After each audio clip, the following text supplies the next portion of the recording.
لە ئێستا کار بکرێ بۆ ئەوی کێشەکە چارەسەر بکرێ پێویستە ئەو بڕیارێک کە حکوومەتی هەرێمی کوردستان داوێتی بە تەرخانکردنی زیاتر لە 7 میلیارد دینار بۆ لێدانی دەبیر و دروستکردنی خەزانێکی ئاو بۆ چارەسەرکردنی بەشێکی زۆری کێشەی ئاوی ئەم سنوورە هەروها تاکید لەوە کراوە کە کار بکەین بە هەموو لایەکمان بۆ ئەوەی بتوانین ئەو بەشە ئاوەی کە لە هێڵی دووی دوکان سلێمانی دێ و بەشی چەمچەماڵ لە 12 ساعتەوە بکرێتە بە 24 ساعت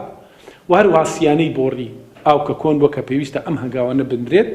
ئێمە لەگەڵ بەڕێز قایمەقامی چەمچەماڵ و بەڕێز بەڕێوەبەری ئاوی چەمچەماڵ و سەرۆکی شارەوانی چەمچەماڵ گفتوگۆی هەموو ئەو لایەنە نەمان کرد و بەردەوامە بین لە هەماهەنگی و هاوکاری. سنووری حەوزی چەمچەماڵ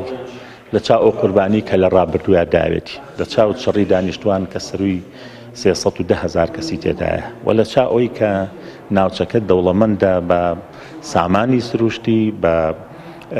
ژینگەیەکی جوانی گەشت و گوزاری هەموو ئەمانە پێمانەڵێن کە حەیفە حکوومەتی هەرێمی کوردستان ئەم سزای خەڵکی چەمچەماڵەدات کە لە ماوەی